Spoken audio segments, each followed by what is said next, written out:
The year is 1953. President Batista is ideologically attacked when a small group of revolutionaries attack a prison in the southern city of Santiago. The year is 1953. A sleepy backwater St. Martin is at the end of its long salt harvesting years.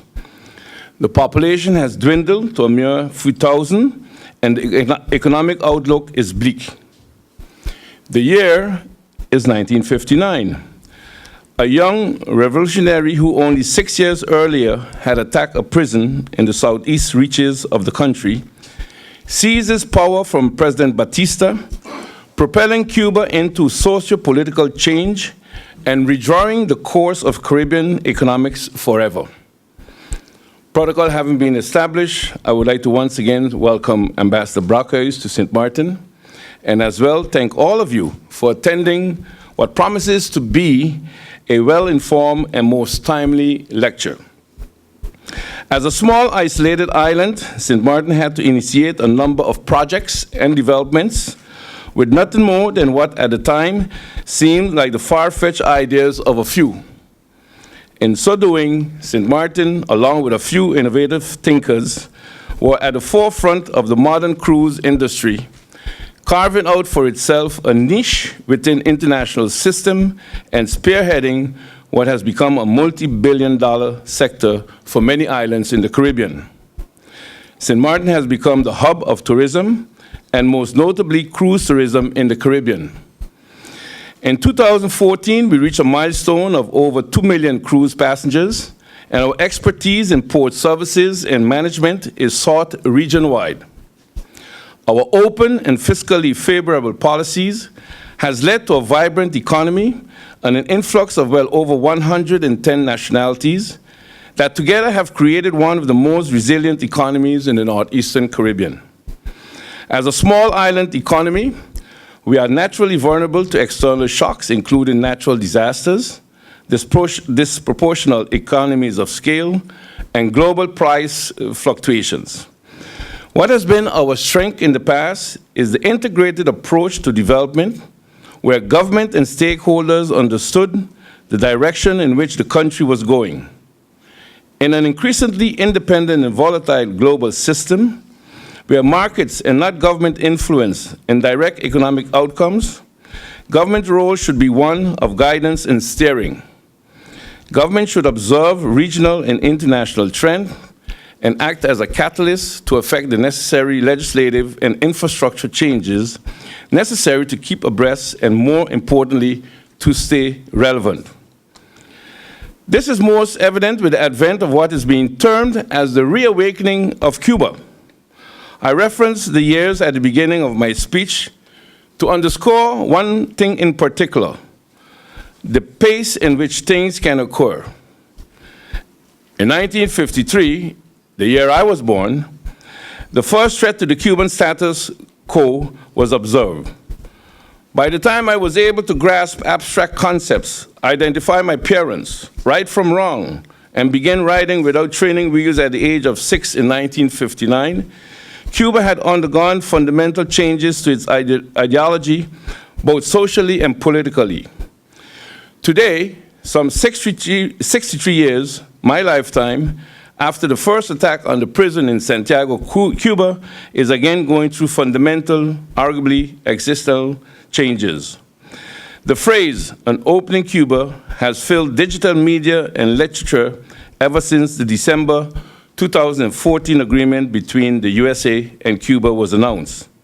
The announcement has had a mixed reaction, both locally and internationally, with contenders on both ends of the spectrum debating the effects on topics as varied as the future of communism, the reach of the US president's power, and more homegrown the future of our tourism product. In the short term, yes, those that argue the effects will be negligible, if not zero, are to some extent correct. Free trade, in its classical definition, is only limited to one specific area of the country, and infrastructurally, the amenities, capacity, and legislative policies of the country are antiquated and marginal at best in terms of their effectiveness. What we must not forget, though, is, as referenced at the start of my speech, St. Martin too began as a small, isolated backwater. The Cuban infrastructure and experience with free trade and tourism existed well before the revolution, and well before our own experience. It is therefore not a matter of if, but when.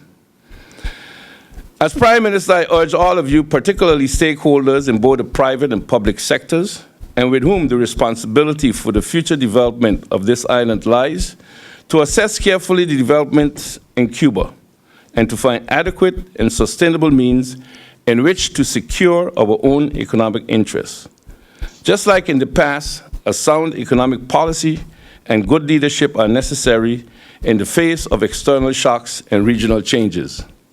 In closing, I would like to say that an opening Cuba should not, as I believe the ambassador lecture would underscore, cause fear or anxiety, but stir curiosity and a drive to find opportunities and innovative strategies to bolster our own economy. Our presenter is from Haarlem in the Netherlands.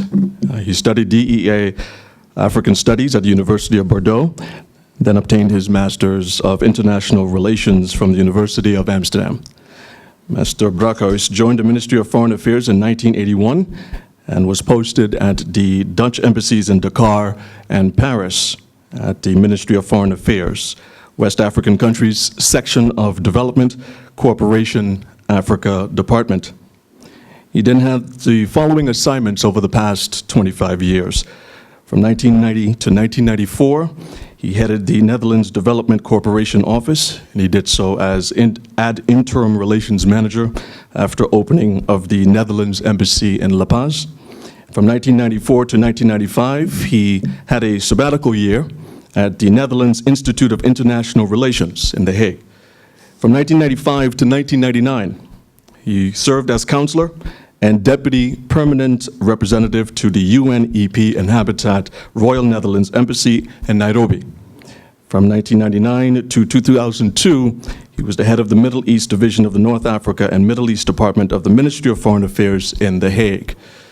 From the period of 2002 to 2005, he was the deputy director of the Sub-Saharan African Department.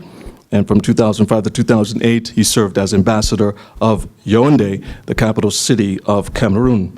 In 2008 to present, he serves as ambassador of Khartoum, in the capital city of Sudan.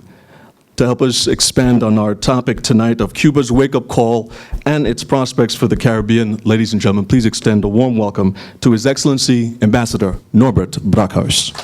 Gentlemen, ladies and gentlemen, the one who stands here is not the ambassador of the Netherlands in Cuba and Jamaica, by the way, but the one who stands here is the ambassador of the Caribbean countries of the kingdom, first of all, and then the ambassador of the European part after that. And it's good to remind you, I think I'm also now the ambassador of the port of St. Martin, so things are evolving well.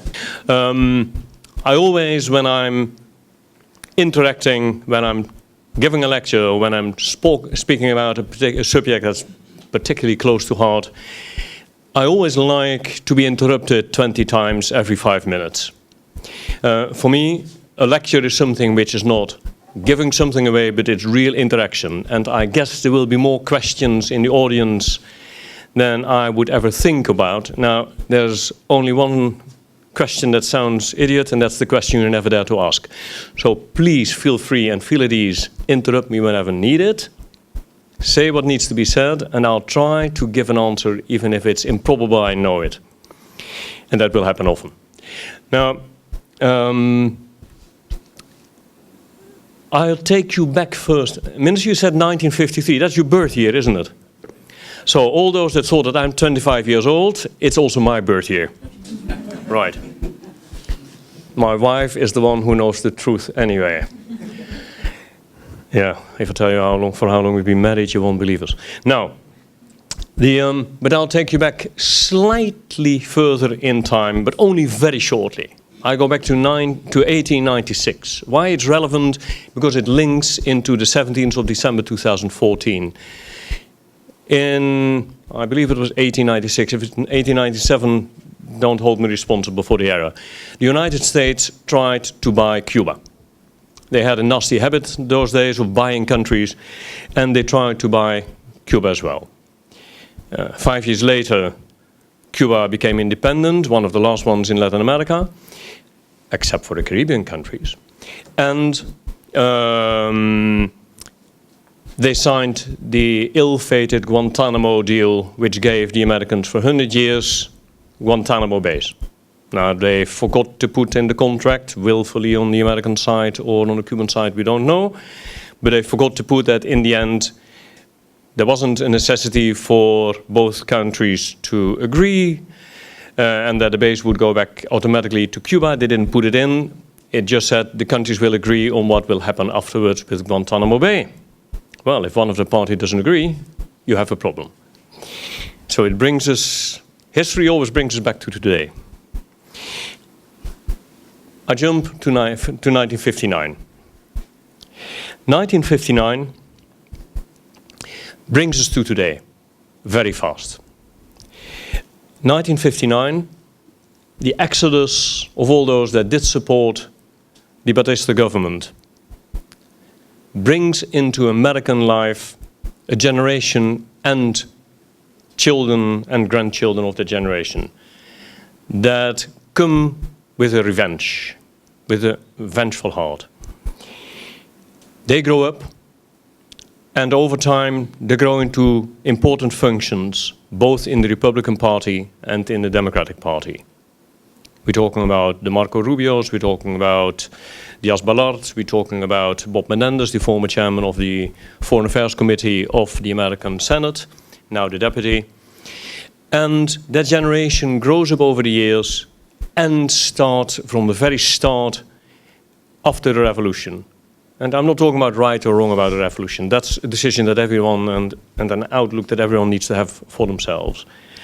But they put into place extremely harsh measures against Cuba. Now, of course, this is the Cold War. So Cuba needs to, if you have a rift in that period with the Americans, then there's always on the other side someone that tries to recover you and offers you help. And logically, in a bipolar world, you shift to that side. It's not that simple. Raúl Castro had been a member of the Communist Party at the age of 17 already, well before 59. Fidel not. But over time, things shift a little bit. I'll come to it. And that has relevance. So, in 1961-62, the American administration, we're in the middle of the Cuban Missile Crisis that changed to some extent the fate of all of the Caribbean. And they decide to impose the first elements of the embargo. In fact, many elements of the embargo.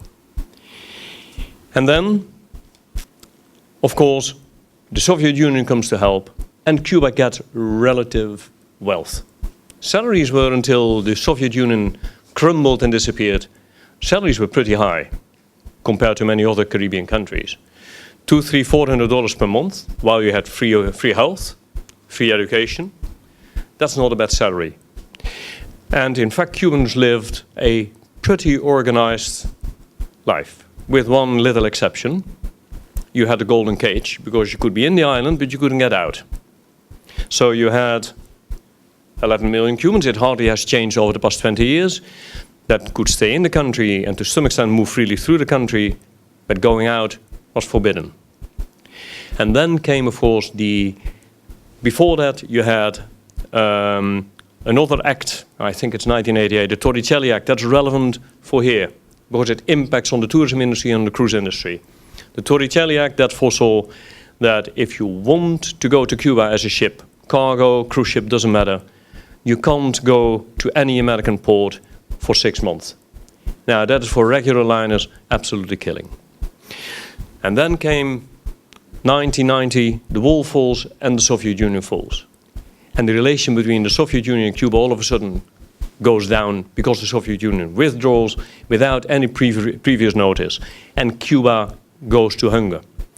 There are a few very sexy books about it. Gutierrez wrote the trilogy of Dirty Havana and The King of Havana. If you want to read about that period, just take the books. They've been translated in many languages, but you all read Spanish, of course, so there's no problem.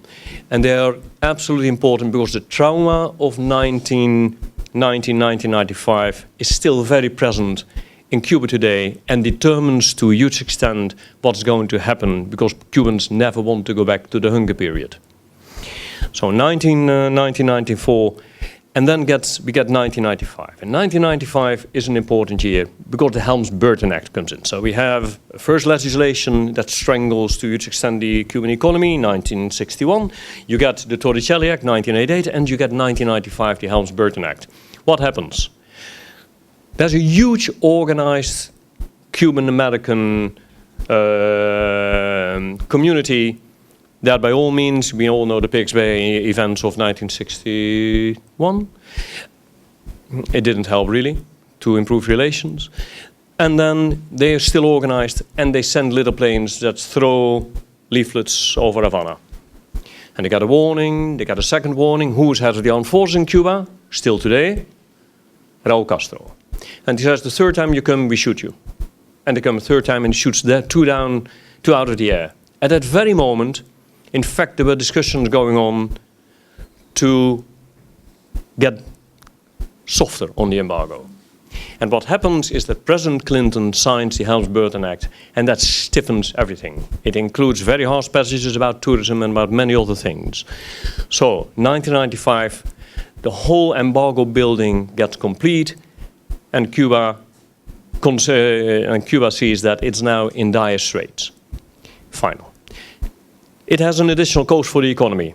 Everything Cuba produces and wants to sell has an automatic 20% increase because they have to go through St. Martin, well, not really. They have to go through Panama, through Costa Rica. If they want to import things, there's an additional price because risk entails a price. There's an additional price because you get more intermediaries. So everything gets more expensive when they're already in a deep crisis after the Soviet period. So when everything went wrong in the beginning, Cuba started to open up. Fidel started to say private business, it's okay, and then it closed down again. And we entered a dark period.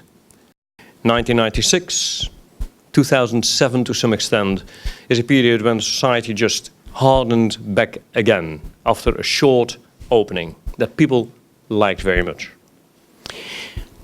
At the same time, you have a country where the old commanders who are still very much in command are aging. And where what has been obtained, because I know that the further you're away from Cuba, the more negative the images you get. And I think that in St. Martin, probably the image of Cuba is human rights, not good. If you go there, you know what's happening. So the overall image in general, and we had it in the Netherlands as well, is everything's negative. It's much more complicated than that, of course. And no, Cuba is not North Korea. And it's not Syria, and it's not many other countries. But it is not, in many respects, what we expect from a country, and particularly not on human rights issues. However, 2007, the country needs to decide where it's going to. President Fidel steps back, he hands over to his brother, and his brother is a strictly different person than Fidel Castro. And he knows, well, if we continue this way, we're going down the drain, and whatever we could claim still, besides what's going wrong, what has been done right, we lose it as well. Moreover, the brain drain from Cuba has been on the increase for many years. So what you do see is that a highly educated population loses year after year part of its best trained persons.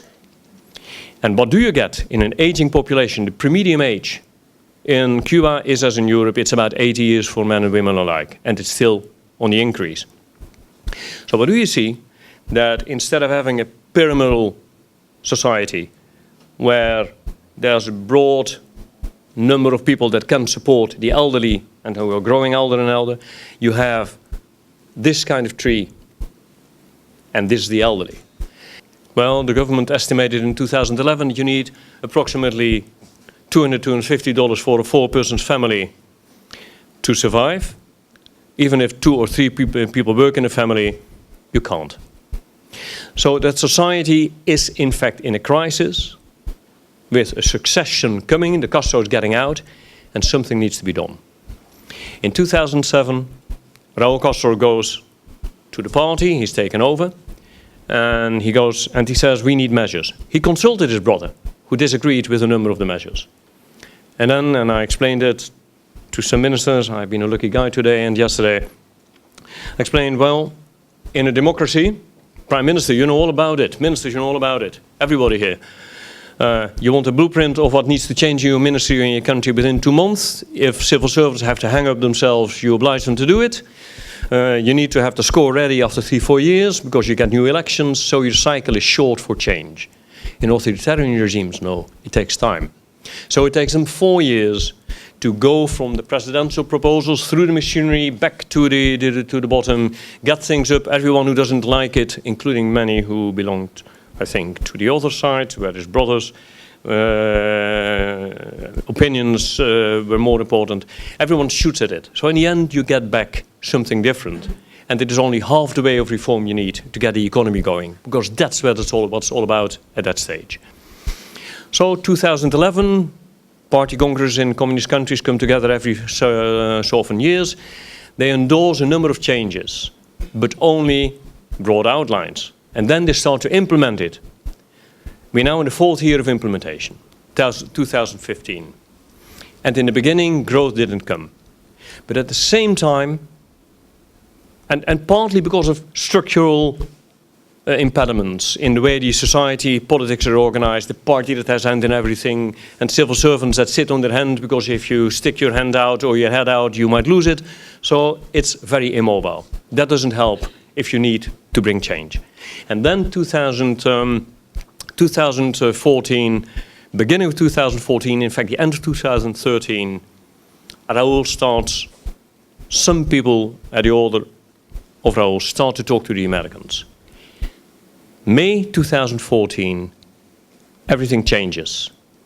The Vatican comes in. Oh, the Vatican comes in. Popes had been twice already in Cuba. The relation between Cuba and the church had changed already under Fidel Castro, by the way. Church, religion was banned. No one who expressed that he or she was a believer could join the Communist Party. And if you did show that you were a member of the Communist Party and that you were religious, you would be kicked out. 10 years ago, that changed overnight. So people all of a sudden could become party members, could hold functions and practice religion. Signs that change were coming. But 2014, May 2014, the Vatican intervenes and the negotiations between Cuba and the Americans pick up speed. But in the meantime, the economy already had started changing. 2012, Cubans, for the first time in 50 years, are allowed to sell cars between themselves. You can't get them out of the country, particularly not the old ones. And they will remain in Cuba, by the way. And I don't think that's necessarily a bad measure. If you were a tourist destination, you better keep them in your country. Houses can change hand from one Cuban to another. Now, if you know that presently the Cuban Americans are heavily investing in Cuba, and if you know that if you marry as a St. Martin citizen, a Cuban lady or man, and then you divorce after 2 years, then the belongings are split. Well, if you know that the fact that the Cuban Americans are coming heavily now to Cuba, prices of houses go up. You still can get a lovely beachfront house for $300,000-$400,000. I think it will be $2 million in just 3, 4, 5 years. So get married, divorce, get half, and you're rich. Now, this is not an advice. It's not even a conclusion. Prime Minister, I see you laughing. You can't sell it at home. Right. But back to reality. Well, this is reality, but not exactly that way. Now, I see someone who's probably watching, looking out for a husband. Okay, that's perfect. So what's happening? They open up the economy. And they do allow, it had been tried in the early 90s for a short period. They allow people now to become what they could call nicely cuenta propistas, work for your own account. That's family business, right? That's not a company as we know it. It is your family business. But you can open a restaurant. You can open a lot of businesses. There's a list of 190 jobs you can pick up privately. One of them is clown in the streets. Yep. Most of us think that's not even a job, but in Cuba it's a formal job and you are allowed to do it. But what's interesting is that all these elements were forbidden before. That was private sector. But it went beyond it. They stated, and it's been repeated in the past few weeks several times, the private sector must represent in Cuba 50% of the economy in 2020. Well, it moved up from 8% to almost 20% already now. What they call private sector is not necessarily our idea of how private sector should be organized. It's very much in cooperatives, but they are flourishing. Not all of them, but many. What's happening as well is that several sectors are booming. In construction, private business has taken over the number of houses constructed last year from the state. So you see that many things in the Cuban society are no longer what they used to be before. And then we go back to the talks. Well, in fact, one important one, you can be laid off. Your business can close. They laid off 660,000 civil servants in just over 3 years. Try it in St. Martin. This is not an advice once again, right? And at least the measure, no. Right, no. I'm not joking about it, no. But seriously speaking, they laid off almost 750,000 civil servants and only 150,000 found back easily a job. That is what people didn't see on the outside. And these are fundamental changes of an economic model where everyone got a job, even if it was just hanging out and move your pen from nowhere to nowhere. Now, back to the talks, because they're critically important. Over the years, there have been major talks in the United States that, in fact, it's very odd that Americans can move around the world. You can go, what's his name, right? Tattoos, Rodney, 2'10", excellent basketball player. See, I love you. That's perfect. And that's why you probably became prime minister, answer to everything. Now, so what happens? You can move as an American throughout the world, wherever you want to. But you can't move 140 kilometers south of Miami, where Cuba is.